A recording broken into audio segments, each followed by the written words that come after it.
হযরত ওমর রাদিয়াল্লাহু তাআলা আনহু এক নম্বরে বললেন, পিতার কাছে সন্তানের অন্যতম প্রধান হক হলো একজন নেককার মা। খেয়াল দিয়া শুনে থাকলে জবাব দিবেন, বলেন তো সন্তান আগে নাকি মা আগে? আগে হলো মা, এরপরে সন্তান। তাকায় দেখেন, খেয়াল করেন, তার মানে বোঝা গেল একজন যখন বিবাহ উপযুক্ত হয়, বিবাহ করে নাই, বিবাহ করলেও সন্তান হবে কি হবে না আল্লাহ তাআলা জানেন। অথচ দেখেন ওই অবিবাহিত ছেলেটার উপরে, যুবকটার উপরে একটা হক আইসা বৈশা আছে, একটা নেককার মেয়ে বিবাহ করা। এই জন্য যখন কোনো ব্যক্তি নেককার একটা মেয়ে বিবাহ করে না, শুধু টাকা পয়সা বংশ আর চেহারা দেখা কায়েত হয়ে যায়, মনে রাখতে হবে সন্তান হওয়ার আগেই ওই বাবা সন্তানের হক নষ্ট করে। সেজন্য নবীও বলেন, বিবাহ করার সময় চারটা গুণ দেখে বিবাহ করা হয়। জামাল, সৌন্দর্য দেখে বিবাহ করা হয়, সম্পদ দেখে বিবাহ করা হয়, বংশ দেখে বিবাহ করা হয়। নবীজি বলেন, ফাযফার বিদাতিদ দ্বীন, দ্বীন দেখেও বিবাহ করা হয়, তবে ফাযফার বিদাতিদ দ্বীন, তোমরা দ্বীনকে প্রাধান্য দাও। হতে পারে বাকি তিনটা নাই, দ্বীনদারিত্ব আছে, ওই দ্বীনদার কন্যার গর্ভে আল্লাহ তাআলা হয়তো এমন এক সন্তান দিবে যেই সন্তান তোমার বাকি তিনটা না পাওয়ার দুঃখটাকে দূর করে দিবে। আল্লাহ তাআলা চাইলে পারেন কি পারেন? এই জন্য বিবাহের ক্ষেত্রে দ্বীনদারিত্বকে প্রাধান্য দেওয়া, এটা সন্তানের অন্যতম হক। এইবার যখন একটা দ্বীনদার মেয়ে বিবাহ করবে, আল্লাহ তাআলা যদি ওই মেয়ের গর্ভে সন্তান দেয়, এবার ওই নারীর জন্য, বোনের জন্য কিছু করণীয় আছে। আমাদের দেশে তো দেখা যায় বর্তমান সময় যখন কোনো মেয়ে গর্ভবতী হয়, একেবারে ঘরের মধ্যে বসে তো আর নড়ে না, স্বামীরে বলে বড় একটা মোবাইল ফোন কিনা দাও, এত সময় কেমনে কাটাবো, অথবা টেলিভিশন কিনে দাও, ডিশের লাইন লাগায় দাও, বসে বসে সময় কাটাবো আর দেখবো। মনে রাখবেন, এটা শুধু কোরআন সুন্নাহ বলে না, আধুনিক চিকিৎসা বিজ্ঞানও বলে, সন্তান যখন গর্ভে আসে, ওই মা যেই কাজ করে, কথা বলে, এক কথায় মায়ের সমস্ত কিছুর প্রভাব ওই গর্ভের সন্তানের উপরে এর প্রভাব পড়ে। وَنَضَعُ الْمَوَازِينَ الْقِسْطَ لِيَوْمِ الْقِيَامَةِ فَلَا تُظْلَمُ نَفْسٌ شَيْئًا وَإِنْ كَانَ مِثْقَالَ حَبَّةٍ مِّنْ خَرْدَلٍ أَتَيْنَا بِهَا وَكَفَى بِنَا حَاسِبِينَ। আল্লাহ রাব্বুল আলামিন বলেন, আমি কিয়ামতের দিন ন্যায় বিচারের আদালত কায়েম করব। এমন এক বিচারালয়, এমন এক আদালত, দুনিয়ার আদালতের মধ্যে ন্যায় বিচারের চাইতে অবিচার বেশি, ন্যায় বিচার কম। কিন্তু আল্লাহ তাআলা নিজের আদালত, নিজের বিচারালয়ের ব্যাপারে বলেন, ফালা তুযলামু নাফসুন শাইআ, এমন বিচারালয় কারো প্রতি কোনো জুলুম করা হবে না, সামান্যতম বিচার করা হবে না। وَإِنْ كَانَ مِثْقَالَ حَبَّةٍ مِّنْ خَرْدَلٍ أَتَيْنَا بِهَا, কেউ যদি দুনিয়ায় সরিষা দানা, শস্য দানা পরিমাণ কোনো আমল করে থাকে, আতাইনা বিহা, ওই আমল সহকারে তাকে হাজির করা হবে। শুধু তাই না, তার ওই আমলের হিসাবটাও নেওয়া হবে। এত মানুষের হিসাব আল্লাহ তাআলা কেমনে নেবেন? আল্লাহ তাআলাই বলেন, চিন্তার কারণ নাই, কাফা বিনা হাসিবিন, হিসাব নেওয়ার জন্য আমি নিজেই যথেষ্ট। সেই জন্য দুনিয়াতে যারা মাজলুম ন্যায় বিচার পায় না তাদের আশার জায়গা হলো আল্লাহ। দুনিয়াতে দেখবেন অনেক জালেম আছে, জুলুম করার পরে মাজলুম যখন মানুষের কাছে ন্যায় বিচার প্রত্যাশী হয়, অনেক মানুষ তাকে বলে, বেটা তোর একটু টাকা গেছে, জমি গেছে, এতে কি হবে, তুই বাইসা রইছিস আলহামদুলিল্লাহ কর। বলে নাই? দুনিয়ায় মাজলুমের পক্ষে যখন কেউ দাঁড়ায় না তখন থাকেন আল্লাহ। এই জন্য নবীজি বলেন, তোমরা মাজলুমের বদদুআকে ভয় করো, কারণ তার মাঝে আর আল্লাহর মাঝে পর্দা নাই। মাজলুম যখন জুলুমের শিকার হয়ে দোয়া করে, তার দোয়া যিনি কবুল করে নেন তিনি কে? সেই জন্য দুনিয়াতে যারা বিচার পায় নাই, আল্লাহ তাআলা সেই দিন ন্যায় বিচার পাওয়া দিবেন। লোকটা এবার বলবে, আল্লাহ এই লোকটা দুনিয়াতে আমার হক নষ্ট করেছে, তাকে জান্নাতে দেওয়ার আগে আপনি তার থেকে আমার হকটা আদায় করে দেন। আল্লাহ তাআলাও তাকে জিজ্ঞাসা করবে, কি ব্যাপার, তোমার ব্যাপারে যে অভিযোগ দায়ের করা হচ্ছে এটা সত্য? কিয়ামতের দিন মিথ্যা বলার কোনো সুযোগ নাই। দুনিয়ার আদালতে মিথ্যা সাক্ষী পাওয়া যায়, মিথ্যা বয়ান দেওয়া যায়, বক্তব্য দেওয়া যায়, কিন্তু কিয়ামতের দিন মিথ্যা সাক্ষ্য দেওয়ার সাক্ষী পাওয়া যাবে না। বরং কিয়ামতের দিন কোন মানুষকে সাক্ষী হিসাবে লাগবে না, বরং তার কৃত আমলগুলো, কর্মগুলো, যেই অঙ্গ প্রত্যঙ্গ দিয়ে করেছে তারাই তার ওই কর্মগুলোর ব্যাপারে সাক্ষী দিয়া দিবে। সেই দিন মানুষের হাত কথা বলবে, চোখ কথা বলবে, পা কথা বলবে। আল্লাহ তাআলা কোরআনুল কারীমের মধ্যে বলেন, আল ইয়াউমা নাখতিমু আলা আফওয়াহিহিম ওয়া তুকাল্লিমুনা আইদিহিম ওয়া তাশহাদু আরজুলুহুম বিমা কানু ইয়াকসিবুন। আল্লাহ তাআলা বলেন, আল ইয়াউম, আজকের এই দিন অর্থাৎ কিয়ামতের দিন, নাখতিমু আলা আফওয়াহিহিম, আমি তাদের মুখের উপরে মোহর মেরে দিব। ওয়া তুকাল্লিমুনা আইদিহিম, আমার সাথে কথা বলবে তাদের হাত।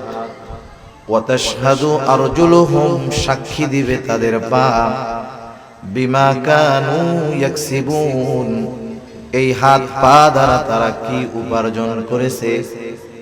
শুধু যে হাত পা সাক্ষী দিবে তা নয়, আল্লাহ তাআলা বলেন, শাহিদা আলাইহিম সামউহুম ওয়া আবসারুহুম ওয়া জুলুদুহুম বিমা কানু ইয়ামালুন। আল্লাহ তাআলা বলেন, সাক্ষী দিবে তাদের কান, সাক্ষী দিবে তাদের চোখ, সাক্ষী দিবে তাদের চামড়া। একটু চিন্তা করেন, একটু ফিকির করেন, খালি কথাগুলা শুনবো আর কানে মজা লাগবে, বিষয়টা কিন্তু এমন নয়। অনেক মানুষ দ্বীনি মাহফিল গুলার মধ্যে আসে এই নিয়ত করে, শুনতে ভালো লাগলে শুনবো, নইলে বাড়ি চলে যাব।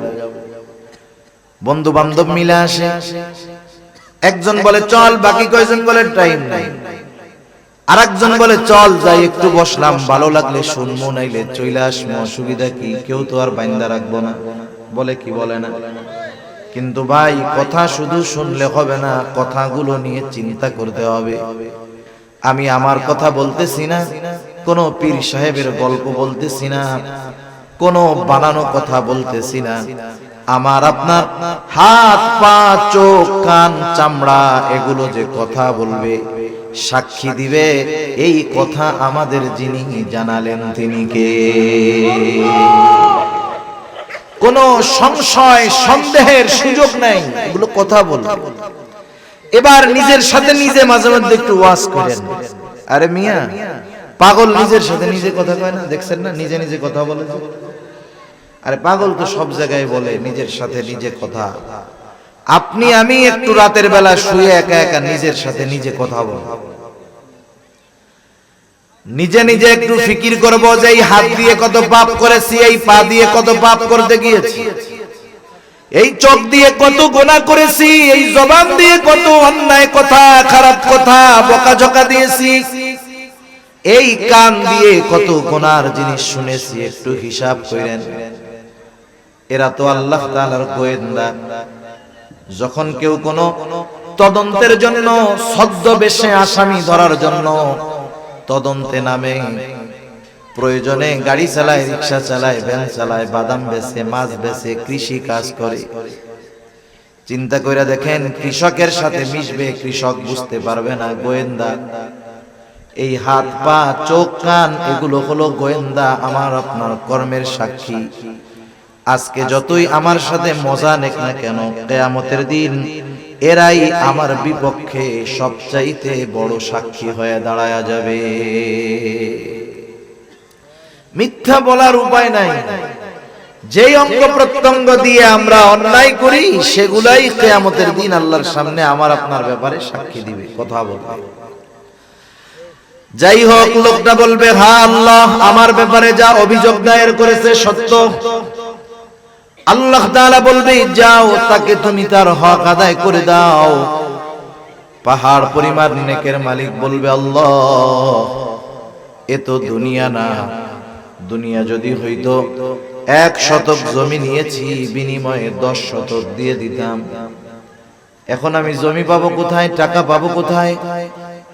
এইবার ওই বাদী বলবে, আল্লাহ, এ তো দুনিয়া না, দুনিয়ায় ওর সম্পদ দরকার ছিল, জোর করে অন্যায় ভাবে আমার সম্পদ দখল দিয়েছে। টাকা বাংলাদেশে চলে, সৌদি আরবে গেলে রিয়াল লাগে।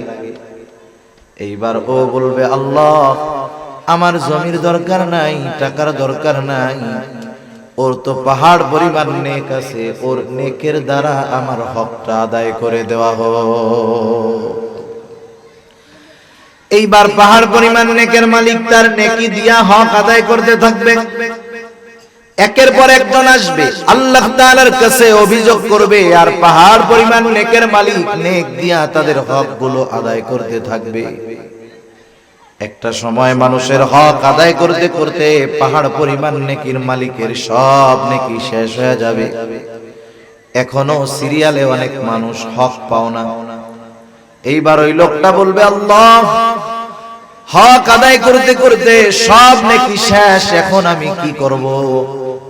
বাদীরা বলবে, আল্লাহ, ওর নেকি নাই, তাতে অসুবিধা নাই, ও আমাদের গুনাহগুলো নিয়ে আমাদের হকটা আদায় করে দি। বাকি যত হকদার থাকবে সকলের গুনাহ তার নেওয়া লাগবে। নবীজি বলেন, এই লোকটার কোনো আমলের অভাব ছিল না। একটা জিনিসের সমস্যা, বান্দার হক নষ্ট করত, এই জন্য তার নেক আমল কাজে আসলো না। হকগুলো অন্যকে, নেকগুলো অন্যকে দিয়ে দেওয়া লাগলো। সেজন্য দুনিয়াতে সবচাইতে জটিল হক হলো বান্দার হক। দুনিয়াতে যদি হক সন্তান মা বাবার কাছে পায়, সন্তানের কাছেও যদি মা বাবা পায়, কিয়ামতের দিন কেউ কারো হক ছেড়ে দিবে না, কেউ ছাড়বে না। কোনো মতে যদি বুঝতে পারে যে আমি এর কাছে একটা হক পাইতাম, কিয়ামতের দিন ওইটা কেমনে আদায় করা যায় সে ব্যবস্থা করে ছাড়বে। এজন্য 1 নাম্বার কথা হলো, কেউ যদি কোনোভাবে আমার আপনার কাছে কোনো হক পায়, দুনিয়ায় থাকতে সেই হক পরিশোধ করার চেষ্টা করব ইনশাআল্লাহ। সেজন্য হক এ দুনিয়াতে মা বাবার কাছে সন্তানও কিন্তু হক পায়। আমরা অনেক সময় বিভিন্ন জায়গায় গেলে অনেক মুরব্বী আইসা হাতে ধরে, বলে, বাবা, আপনি আমার ছেলের বয়সে একটা অনুরোধ করি। বলেন, কি অনুরোধ? বলে, আপনি একটু মা বাবার হকের ব্যাপারে একটু আলোচনা করেন, আমার ছেলেরা এরকম খাইতে দেয় না, করতে দেয় না। অনেক অভিযোগ। কিন্তু বাস্তবতা হলো, যেই মা বাবা সন্তানের কাছ থেকে হক বঞ্চিত, সেই মা বাবা কি তার সন্তানের হকগুলো আদায় করেছিল কিনা এটাও কিন্তু জানার দরকার। মা বাবা সন্তানের কাছে হক পায় তখন সন্তান বালেগ হয়। যখন সন্তান বালেগ হওয়ার আগ পর্যন্ত মা বাবা সন্তানকে কাজকর্মের জন্য চাপ দিতে পারবে না। তাহলে প্রথম কথা, সন্তানের কাছে মা বাবা হক পায় তখন সন্তান বালেগ হয় যখন, আর এই সন্তান মা বাবার কাছে অথবা বাবার কাছে হক পায় তখন বাবা বিবাহ করে নাই যখন। বিবাহের পূর্বেই সন্তান তার বাবার কাছে হক প্রাপ্ত হয়ে যায়। একদিন এক লোক হযরত ওমর রাদিয়াল্লাহু তাআলা আনহুর কাছে আসছে। আসার পরে বলতেছে, খলিফাতুল মুসলিমিন, আমার সন্তান আমার হকগুলো আদায় করে না, আমার সাথে খারাপ আচরণ করে। আমি তার কাছে যেই হকগুলো প্রাপ্ত সেই হকগুলো সে আদায় করে না। হযরত ওমর রাদিয়াল্লাহু তাআলা আনহু বললেন, তোমার ছেলেকে আনছো নাকি? বলে, না আনি নাই। আগামী দিন সকাল বেলায়, আগামী দিন তোমার সন্তান সহ আমার কাছে আসবা। লোকটা এবার পরের দিন তার সন্তানকে নিয়ে খলিফাতুল মুসলিমিন হযরত ওমর রাদিয়াল্লাহু তাআলা আনহুর কাছে হাজির। এইবার হযরত ওমর রাদিয়াল্লাহু তাআলা আনহু ছেলেটাকে বলতেছে, কি ব্যাপার, তুমি তোমার বাবার হক আদায় করো না কেন? জবাব দেওয়ার আগে ছেলেটা পাল্টা খলিফাতুল মুসলিমিনকে প্রশ্ন করতেছে, ও খলিফাতুল মুসলিমিন, হক কি শুধু মা বাবা সন্তানের কাছে পায়? সন্তান কি মা বাবার কাছে কোনো হক পায় না? হক কি শুধু মা বাবাই পাবে? সন্তানের কি কোনো হক নাই মা বাবার কাছে? হযরত ওমর রাদিয়াল্লাহু তাআলা আনহু কয়েকটা হকের কথা বলেছেন। ওইগুলা সহ কোরআন হাদিসের আলোকে কয়েকটা হকের কথা আমরা শুনবো, জানবো, আমলে পরিণত করব ইনশাআল্লাহ। আস্তে গনার যেটি বিয়ে করে না এটি পোলাবান, যেটির পোলাবান আছে এইগুলা মুখ দিয়ে কথা কয় না, পেছনের মুরব্বীরা কথাই কয়। আপনারা কথা কন না, এই থেকে পোলাবান দুষ্টমি করে। শুনবো, জানবো, আমল করব ইনশাআল্লাহ। আল্লাহ তৌফিক দান করেন। হযরত ওমর রাদিয়াল্লাহু তাআলা আনহু এক নম্বরে বললেন, পিতার কাছে সন্তানের অন্যতম প্রধান হক হলো একজন নেককার মা। খেয়াল দিয়া শুনে থাকলে জবাব দিবেন, বলেন তো সন্তান আগে নাকি মা আগে? আগে হলো মা, এরপরে সন্তান। তাকায় দেখেন, খেয়াল করেন, তার মানে বোঝা গেল একজন যখন বিবাহ উপযুক্ত হয়, বিবাহ করে নাই, বিবাহ করলেও সন্তান হবে কি হবে না আল্লাহ তাআলা জানেন। অথচ দেখেন ওই অবিবাহিত ছেলেটার উপরে, যুবকটার উপরে একটা হক আইসা বৈশা আছে, একটা নেককার মেয়ে বিবাহ করা। এই জন্য যখন কোনো ব্যক্তি নেককার একটা মেয়ে বিবাহ করে না, শুধু টাকা পয়সা, বংশ আর চেহারা দেখা কায়েত হয়ে যায়, মনে রাখতে হবে সন্তান হওয়ার আগেই ওই বাবা সন্তানের হক নষ্ট করে। এত জোরে চিল্লাস না, ডর লাগে।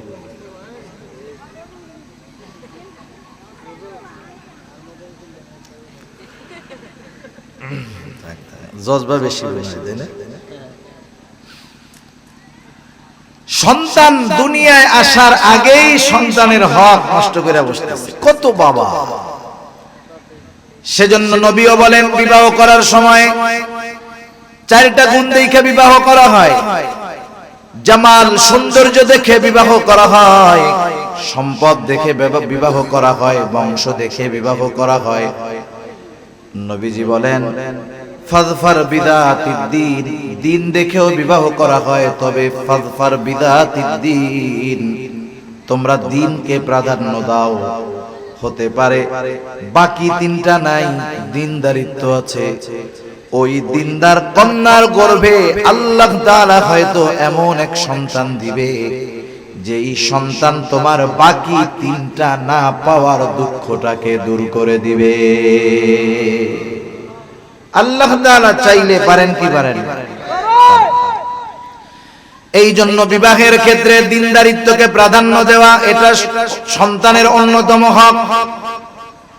এইবার যখন একটা দ্বীনদার মেয়ে বিবাহ করবে, আল্লাহ তাআলা যদি ওই মেয়ের গর্ভে সন্তান দেয়, এবার ওই নারীর জন্য, বোনের জন্য কিছু করণীয় আছে।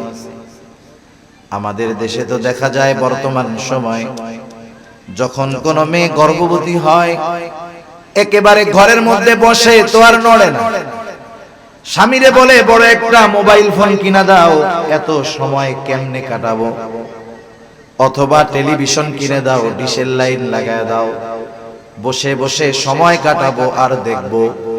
মনে রাখবেন, এটা শুধু কোরআন সুন্নাহ বলে না, আধুনিক চিকিৎসা বিজ্ঞানও বলে।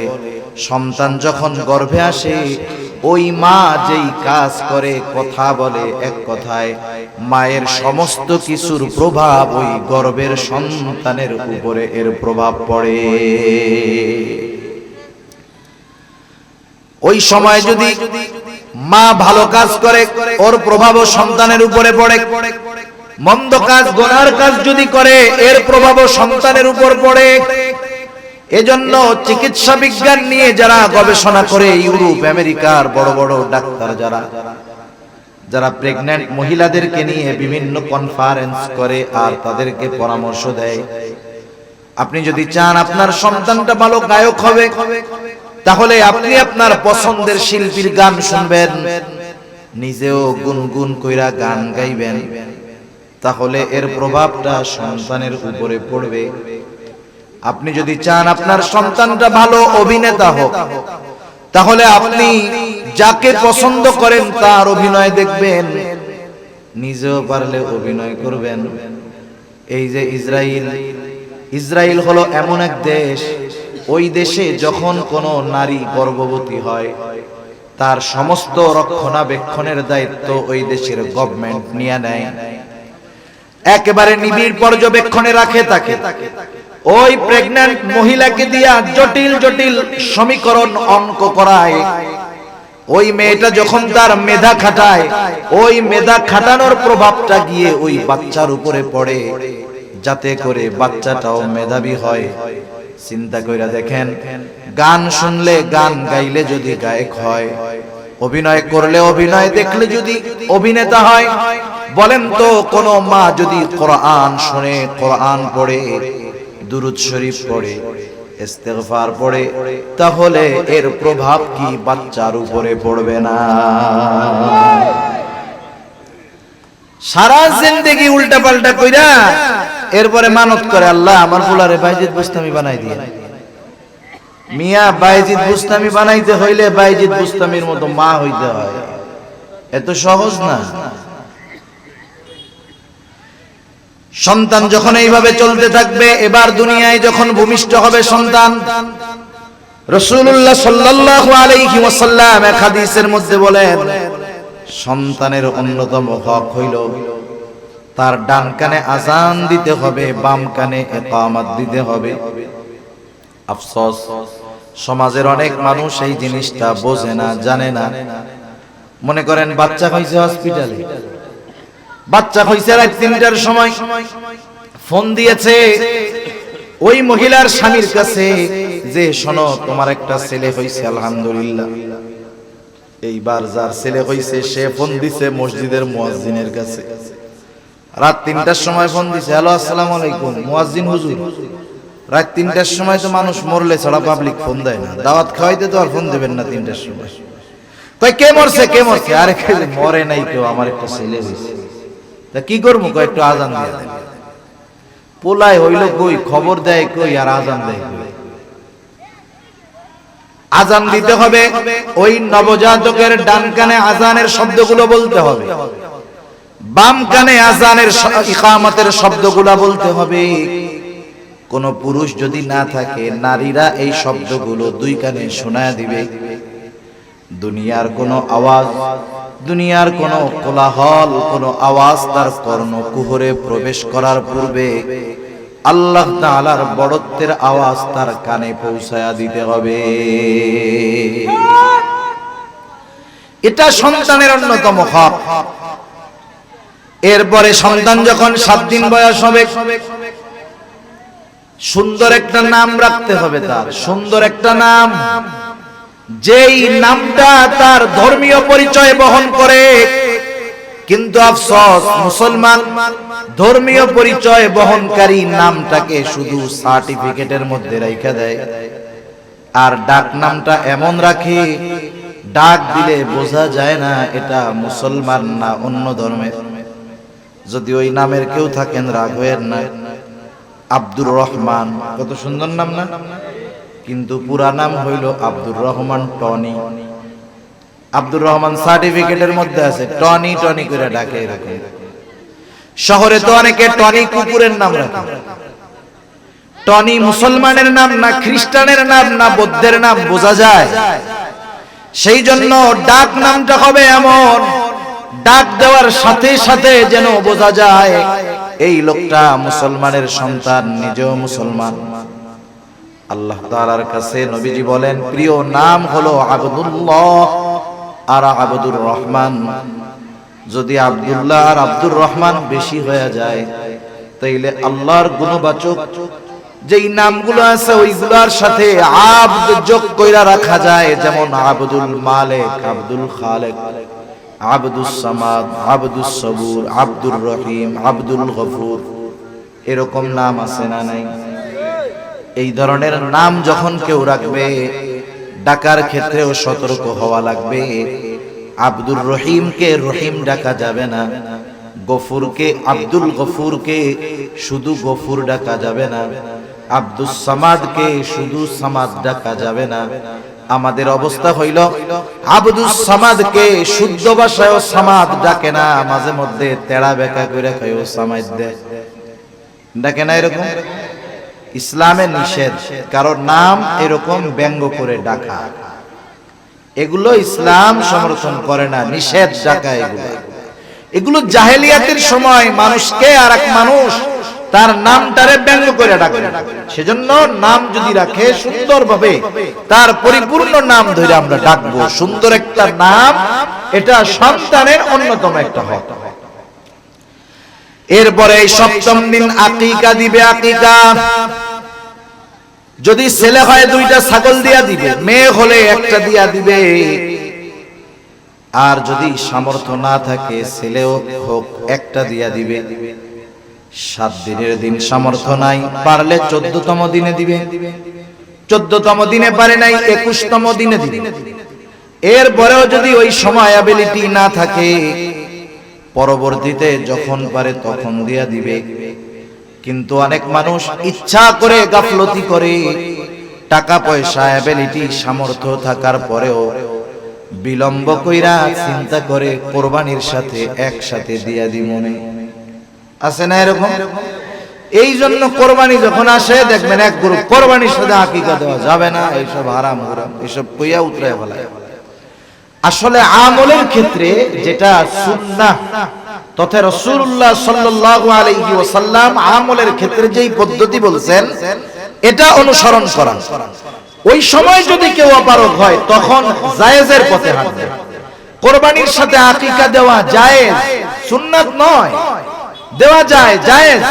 তবে আপনার সুন্নাতের উপরে আমল করার সুযোগ থাকার পরেও কেন আপনি জায়েজের দিকে যাবেন? আগের থেকে দিয়া দেন। ছেলে হইছে দুইটা নাই, একটা দিয়া দেন, হাদিসে আসছে একটা দিয়েও দেওয়া যাবে। তারপরে তার মাথার চুল মুন্ডন কইরা চুলের ওজন সমপরিমাণ স্বর্ণরূপ্য অথবা তার সমপরিমাণ মূল্য সদকা কইরা দিতে হবে। এরপরে ছেলেটা যখন আস্তে আস্তে একটু বড় হবে, মুখ দিয়ে কথার বুলি ফোঁটা শিখবে, ABCD হাট্টিমা টিম টিম ঘোড়ার ডিম না শিখাইয়া সর্বপ্রথম তাকে তাওহীদের শিক্ষাটা দিতে হবে। শব্দ যখন শিখবে তখন আগে আল্লাহর নাম শিখাইতে হবে। আচ্ছা, পোলাপান যখন কান্না করে মাঝে মধ্যে ইচ্ছা করে না, কান্দতে কান্দতে ব্যাব ব্যাব ব্যাব করে বসে, ওই আব্বা কই কি দেখো দেখো দেখো আমার পোলা আমার আব্বা আব্বা করে ডাকছে, বলে না এরকম? খুশির ঠেলায় ওই সওয়াবগুলো মা বাবার আমলনামায় যোগ হয়ে যায়। সুবহানাল্লাহ। সেই জন্য সন্তানটা যখন বড় হবে আল্লাহর নাম শিখাবেন।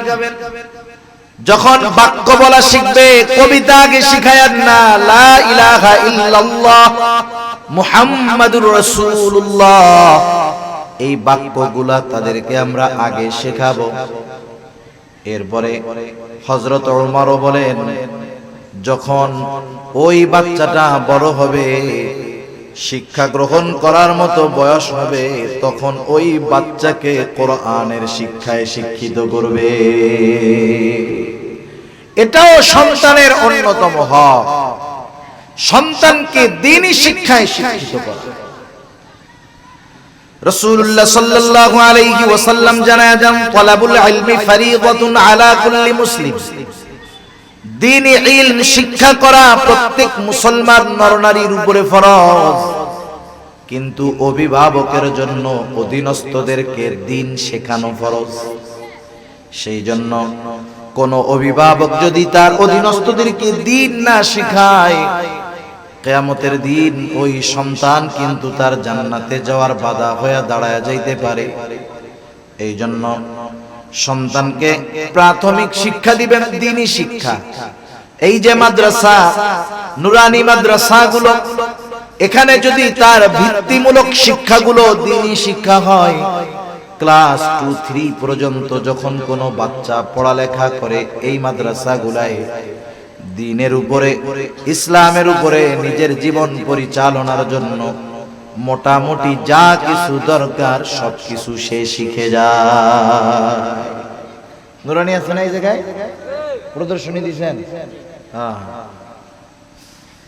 বাচ্চাদের এই নুরানি মাদ্রাসায় যারা পড়ে, এই জায়গায় অনেক নামাজি আছে, দাঁড়াইয়া যদি কই কোন তো জানাজার 4 নাম্বার তাকবীর দেওয়ার আগে কোন দোয়াটা পড়ে, বলবে হুজুর আমার ডায়াবেটিস, আসতেছি একটু পরে, একেবারে কোনাকুনি দৌড় দিয়া বাড়িতে বাড়ি। অথচ এই নাবালক বাচ্চা, ওর উপরে কোনো কিছু ফরজ হয় নাই, ও এখনো ঘুমের মধ্যে প্রস্তাব করে দেয়। ক্লাস 2-3 এই বাচ্চাগুলো দেখবেন সুন্দর মতো শোনায়া দিবে, আল্লাহুম্মা গফিরলি হাইয়িনা ওয়া মাইয়িতিনা ওয়া শাহিদিনা ওয়া গায়িবিনা, সুন্দর মতো শোনায়া দিবে। এই সন্তানটাকে এরপরে যখন আপনি স্কুলে দিবেন, মনে চাইলো স্কুলে দিবেন, 4-5 পড়ায় স্কুলে দিবেন, ইঞ্জিনিয়ার হোক, ডাক্তার হোক, উকিল হোক, ব্যারিস্টার হোক, ল নিয়ে পড়াশোনা করুক, ম্যাজিস্ট্রেট হোক, বিসিএস ক্যাডার হোক, বড় রাজনৈতিক নেতা হোক, মনে রাখবেন আরবিতে একটা উসুল আছে, একটা প্রবাদ আছে, কুল্লু শাইইন ইয়ারজিউ ইলা আসলিহি, প্রত্যেকটা জিনিস তার মূলের দিকে ফিরে আসে। আমি বুকে হাত দিয়ে বলতে পারি, কসম করলে হলফ করা লাগবে না, হানেস হবে না, কসম করলে হানেস হবে না, যে ক্লাস 3-4-5 পর্যন্ত যেই ছেলেটা এই নুরানি মাদ্রাসা গুলায় পড়বে, ও দুনিয়ার লাইনে যে যত বিখ্যাত হোক না কেন, ও বেঈমান হবে না, ও নাস্তিক হবে না, ও ইসলাম বিদ্বেষী হবে না, কোরআন বিদ্বেষী হবে না, বরং জীবনের পড়ন্ত বেলায় আবার মূলের দিকে ফিরে আসবে, আল্লাহর পথের পথিক সে ইনশাআল্লাহ হয়ে যাবে। সেজন্য সন্তানদেরকে প্রাথমিক শিক্ষা দিতে হবে দ্বীনি শিক্ষা। একটা সময় তো আমরাও ছোটবেলায় মক্তবে পড়ছি, স্কুল শুরু হইতো 10টায়। আলহামদুলিল্লাহ নোয়াখালীর মানুষ, নোয়াখালী আইসা ওয়াজ করা লাগতেছে আমাদের, অথচ গোটা বাংলাদেশের মধ্যে দ্বীন প্রচারের ক্ষেত্রে নোয়াখালীর হুজুরদের অনেক অবদান। মুন্সি সাহেব কইতে, তখন মুন্সি মুন্সি মুন্সি কয়া অনেকে বকা দেয়, আরে মুন্সি মানে হইল শিক্ষিত মানুষ। মুন্সি মানে কি? শিক্ষিত মানুষ। এই নোয়াখালীর মুন্সিরা বিভিন্ন এলাকায় মাদ্রাসা, মসজিদে, মক্তবে পড়ায়। অনেক মানুষ পরিবার নিয়ে, এলাকা ছাইরা পরিবার নিয়ে দ্বীনের মহব্বতে হিজরত করে চলে গেছে, দ্বীন শিখাইছে মানুষদেরকে। মক্তবে পড়াইতো এই নোয়াখালীর মুন্সিরা। আমিও পড়ছি নোয়াখালীর হুজুরের কাছে, নোয়াখালীর এক কারি সাহেব হুজুরের কাছ থেকে পড়ছি আমরা। তো তখন তো মক্তব ছিল, মোটামুটি দ্বীনের সব বিষয়গুলো মক্তব থেকেই আমরা শিখছি। কিন্তু এক সময় মক্তব নিয়ে গভীর ষড়যন্ত্র, মক্তবকে ধ্বংস করার জন্য চলে আসলো কিন্ডারগার্টেন। আপনারা জানেন কি জানেন না এ কথা আমার জানা নাই। কিন্ডারগার্টেন গুলো এদেশে আসছে এনজিওদের হাত ধইরা। প্রথম এনজিওদের তত্ত্বাবধানে সব কিন্টার গার্ডেন গুলো পরিচালিত হইতো। এরপরে মুসলমান আস্তে আস্তে আকৃষ্ট হইল। প্রাইমারি স্কুলে যাইতাম 10টার সময়, কিন্তু কিন্টার গার্ডেন চালু হইল সকাল 6টার সময়। দুনিয়া লোভী মা বাবারা সন্তানদেরকে একটু ইংরেজি শেখানোর জন্য যখন ওই সন্তানগুলাকে ফজরের পরে উঠায়া কিন্টার গার্ডেনে পাঠানো শুরু করলো, দেখা গেল মক্তবগুলো নিষ্প্রাণ, মক্তবে ছাত্রছাত্রী নাই। ওলামায়ে কেরাম চিন্তা করলেন কি করা যায়। আপনাদের এই নোয়াখালীর সন্তান কারি বেলায়েত রহমাতুল্লাহি আলাইহি সিস্টেম আবিষ্কার করলেন। কিছু সময় আছে সিস্টেম পাল্টায় ফেলানো যায় না, কিন্তু তার বিকল্পটা আনা যায়। তিনি এমন এক বিকল্প পদ্ধতি আনলেন, নাম দিলেন নুরানি পদ্ধতি। যেই শিক্ষার মধ্যে দুনিয়ার শিক্ষাটাও আছে, নুরানিতে নূর তথা কোরআনের শিক্ষাটাও আছে। এই জন্য একটা ছেলে একটা মেয়ে যখন এই নুরানি মক্তবে পড়ে, এখানে যখন পড়ে দুনিয়ার লাইনের ইংরেজি বাংলা যেমন শিখে, কোরআনের শিক্ষাটাও শিখে। উনি চিন্তা কইরা এই নুরানি পদ্ধতি আবিষ্কার করলেন। ওনাদের এই ত্যাগের মেহনতের ফসল হইল এই নুরানি মাদ্রাসাগুলা। সেজন্য সন্তানদের যা বানাইতে মন চায় বানাইয়েন, কিন্তু ভিত্তিমূলক শিক্ষাটা ঈমানি শিক্ষা দিয়েন। যদি না দিয়া থাকেন তাইলে বৃদ্ধাশ্রমে 2-3টা সিট আপনার লেগে বরাদ্দ দিয়ে রেখেন। কথা বুঝেন না? এরপরে সন্তানের যখন 7 বছর বয়স হবে, নবীজি বলেন 7 বছর বয়স হইলে নামাজের জন্য তাকিদ দাও। 10 বছর বয়স যখন হবে, নামাজ না পড়লে প্রহার করো, বিছানাটা আলাদা করে দাও। বুঝে থাকলে জবাব দিবেন। আপনি যদি কাউকে কোনো কাজের আদেশ করতে চান, হঠাৎ করে কি আদেশ করা যাবে নাকি ওই কাজটা তাকে আগে শেখাতে হবে? তার মানে 7 বছরে যদি নামাজের আদেশ দিতে হয়, 2 বছর আগের থেকে নামাজ শেখাইতে হবে। বাসা বাড়িতে যেটা কঠিন, এই নুরানি মাদ্রাসায় সহজ। এই 3-4-5 বছরের বাচ্চা, আরে ভাই 2 রাকাত নামাজে 60টা মাসালা, এটা যদি আমারে বলে আমি হইতে বলবো। কিন্তু এই ছোট বাচ্চাটা 2 রাকাত নামাজের 60টা মাসালা সুন্দরভাবে ধারাবাহিকভাবে একের পর এক বইলা যাবে। বয়স মাত্র 5 বছর। ওর নামাজ পড়ার ভাব দেখা অনেক সময় আমাদের মতো মানুষেরও লজ্জা লাগে। কত সুন্দর একাগ্রতার সাথে নামাজ পড়ে। শিখলো কোথায়? এই মাদ্রাসা থেকে। সেই জন্য ছোট বাচ্চারা যারা আছে 5-6 বছর বয়স থেকে মসজিদে নিয়ে যাওয়ায় অভ্যস্ত হইতে হবে। আবার 3 বছরের ধরে নিয়ে যায় না, তাহলে আবার বিপদ। প্রস্রাব পায়খানা করে দিলে ঝামেলা। 5-6 বছর বয়স যখন নামাজের জন্য মসজিদে নিয়ে যাবেন, ছোট বাচ্চা মাঝে মধ্যে একটু দুষ্টুমি করতে পারে, অসুবিধা নেই, বিরক্ত হওয়া যাবে না।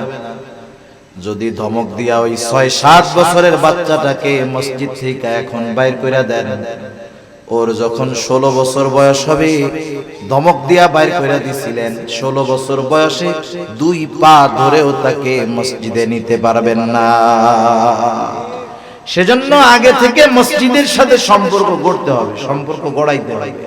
সম্পর্ক যদি মসজিদের সাথে গড়ে যায়, মসজিদের সাথে যদি মুহাব্বত গড়ে যায়, তাহলে এইটা বেনামাজি হবে না, পাক্কা নামাজি হবে ইনশাআল্লাহ।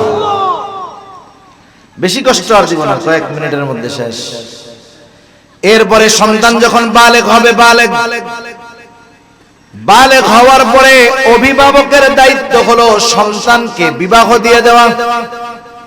একটা ছেলে অথবা মেয়ে যখন বালেগ হয়, বিবাহ করা তাদের দায়িত্ব না, বিবাহ দেওয়া অভিভাবকের দায়িত্ব।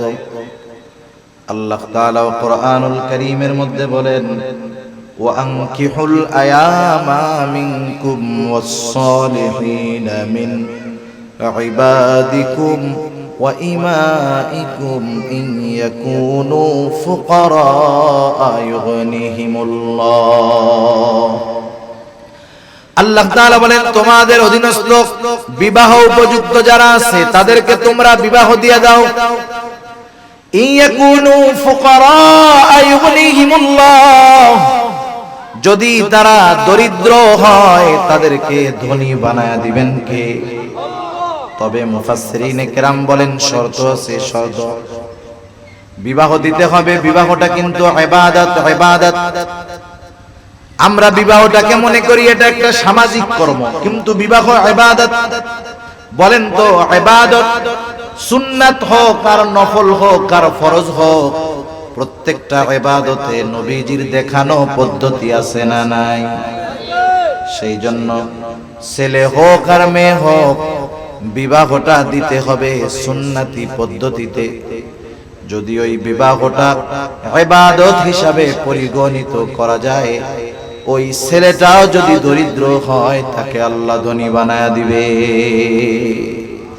কিন্তু ছেলেরে বিবাহ দিতে গিয়া অনেক বাপ মনে করে এটা তো আমার বড় বিজনেস, ছেলেকে এত কষ্ট করে লেখাপড়া শিখাইলাম, বিদেশ পাঠাইলাম, আর বিয়ার মাইয়া এমনি ছেলের সাথে বিবাহ দিব, এটা হয়? এবার ডিমান্ড করতেছে এই টাকা দিতে হবে, ওই দিতে হবে, ঘর সাজায়া দিতে হবে, ফ্রিজ নাই এইটা দিতে হবে। আছে না এরকম কিছু লোক? এরকম কিছু লোক আছে সন্তানকে বিক্রয় করে। যৌতুক এটা হারাম। যৌতুক কি? হারাম। এজন্য বিবাহ দেওয়ার ক্ষেত্রে বেশি ব্যয় করলেই যে বিবাহ ভালো হয় তা না। দেখেন না কোটি কোটি টাকা কাবিন লেগে, হাজার হাজার মিডিয়া নিয়ে বিবাহ করে, এক বছরের মাথায় সব ফুরুত। দেখেন না আপনারা, যখন কোন মিডিয়া কর্মী বিবাহ করে, আমাদের সাংবাদিক নামের কিছু সাংঘাতিক একেবারে মাসের পর মাস বছর ধইরা পড়ে থাকে যে উনি কি করলেন, উনি কি পড়লেন, বিবাহের সময় উনি কি বললেন। কিছু সাংবাদিক নামের সাংঘাতিক লোক, এরা হলো দেশের দুশ্মন। সাংবাদিকদের দায়িত্ব হলো দেশের অরাজকতা, দুর্নীতি, কোথায় কাজ করার দরকার, কোন সেক্টরে গাফলতি আছে, এগুলো দেশের সামনে, মানুষের সামনে তুলে ধরা, যাতে করে ওই সেক্টরের মানুষগুলো সতর্ক হয়ে যায়, ওই কাজগুলো যেন সহজে হয়ে যায়। কিন্তু ওনারা ওইসবের মধ্যে নাই। ওনারা আছে কোন নায়ক 3 বিয়ে করলো, কোন নায়কের বিবাহ ছাড়া ছেলে মেয়ে হয়ে গেল, কোন নায়ক বিয়ে করলো, এই অনুষ্ঠান করলো, জাকজমক এই করলো সেই করলো, এগুলা খবর করে করে একবারে পত্রিকা বইরা রাখে। এই ধরনের বিবাহগুলো যত জাকজমকের সাথে হয় তত দ্রুত বেলুনের মতো ফটাস করে বুঝা যায়। ঠিক কিনা বলেন? কিন্তু অনেক মুরব্বি চাচা আছে দেখেন, কাবিন লেখছে 50 টাকা, 50 বছর পার হয়ে গেছে, বুড়া বুড়ির মধ্যে একদিনও টুনাটুনি লাগে নাই। আছে না নাই? আরে মিয়া, খরচ বেশি হইলেই বরকত হয় না। এজন্য নবীও বলেন ইন্না আ'যামান নিকাহি বারাকাহ আইসারুহা মাউনা, যেই বিবাহের মধ্যে খরচ কম, নবীজি বলেন সেই বিবাহের মধ্যে বরকত বেশি। এই জন্য যাদের বিবাহ উপযুক্ত সন্তানেরা আছে, বিবাহ দেওয়ার ক্ষেত্রে সন্তানকে ব্যবসার পণ্য বানায়েন না। অল্প খরচে কনে পক্ষের উপরে চাপ কম দিয়া সন্তানটাকে বিবাহ করান, আল্লাহ তাআলা বরকতের দরজা খুলে দিবে। আর যদি বলেন না এত তাড়াতাড়ি বিবাহ কিসের, পোলায় ইনকাম করতেছে, 5 বছর খাইয়া লই এরপরে বিবাহ দিব, মনে রাখবেন যৌবনে পদার্পণ করার পর কোন ছেলে অথবা কোন মেয়ে যদি পাপের সাথে জড়ায় যায়, ওই সন্তানটা যেই পাপ করবে, বাপ যদি হাজী সাহেব হয়, ওই সন্তানের পাপের সমপরিমাণ গুনাহ বাবার আমলনামায় লেখা হয়ে যায়। এজন্য সন্তানদের বিবাহ দেওয়া অভিভাবকের দায়িত্ব। এই পর্যন্ত দায়িত্ব যদি কোনো অভিভাবক পালন করে, এরপরে যদি সন্তান খারাপ হয়ে যায়, এর জন্য বাবার কোনো জবাবদিহিতা আল্লাহর কাছে দেওয়া লাগবে।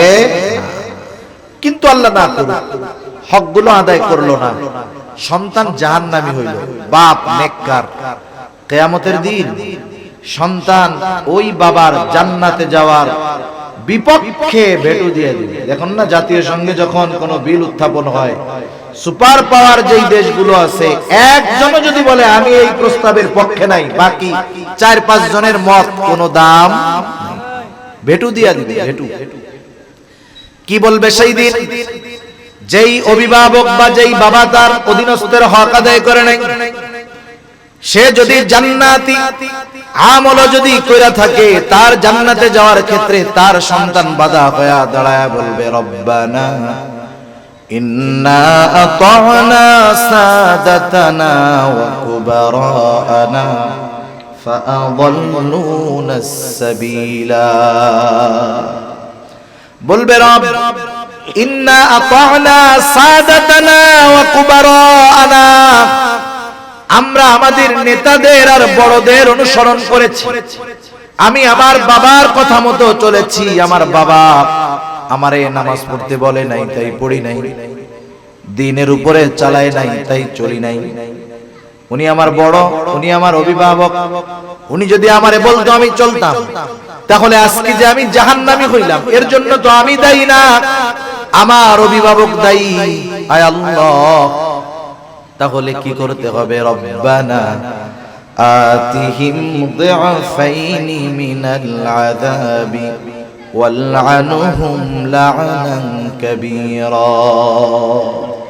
বলবে রব আতিহিম দি'ফাইনি মিনাল আযাব, তার আযাবকে আপনি দ্বিগুণ করে দেন। আমার বাবার, আমার ভাইয়ের, আমার এই অভিভাবকের আযাব আপনি দ্বিগুণ করে দেন। ওয়ালআনহুম লা'নান কাবীরা, তাদের উপরে বড় বড় লানত বর্ষণ করেন। একটু চিন্তা করে দেখেন, দুনিয়াতে যদি কোনো বাবা সন্তানের কারণে দুনিয়ার কারো কাছ থেকে অপমানিত হয়, ওই বাবার কলিজাটা ফেটে যেতে চায়। যেই সন্তানগুলোর জন্য রক্তকে পানি বানানো হলো, সব শখ আল্লাহ কবর দিয়ে সন্তানের চাহিদা মেটানো হলো, ওই সন্তানের কারণে যদি কিয়ামতের ময়দানে অপমান অপদস্থ হতে হয়, এর চাইতে কপাল পোড়া অভিভাবক আর কেউ হতে পারে না। সেজন্য সময় থাকতে অধীনস্থদের হক আদায় আমরা করব ইনশাআল্লাহ। এই কথাই আল্লাহ তাআলা বলতেছেন, ইয়া আইয়ুহাল্লাযীনা আমানু কু আনফুসাকুম ওয়া আহলিকুম নারা।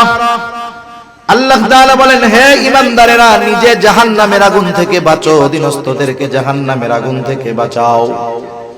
সাহাবায়ে কেরাম প্রশ্ন করে, ইয়া রাসূলুল্লাহ, নিজেরা জাহান্নামের আগুন থেকে বাঁচবো নেক আমল করার মাধ্যমে, গুনার থেকে বাঁচার মাধ্যমে, কিন্তু অধীনস্থদেরকে জাহান্নামের আগুন থেকে কেমনে বাঁচাবো?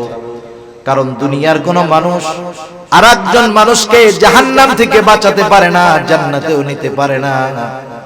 মুফাসসিরিনে কেরাম বলেন, এখানে এই কথার দ্বারা উদ্দেশ্য হলো নিজে নেক আমল ও গুনাহ ছাড়ার মাধ্যমে জাহান্নাম থেকে বাঁচো, আর তোমার উপরে অধীনস্থদের যেই ব্যাপারে যেই দায়িত্ব আছে, জিম্মাদারি আছে, সেই জিম্মাদারি পালন করে তাদেরকে জাহান্নামের আগুন থেকে বাঁচানোর সর্বাত্মক চেষ্টা তুমি করো। এই হকগুলো যারা আদায় করবে তারা তো তাদের জিম্মাদারি পালন করলো।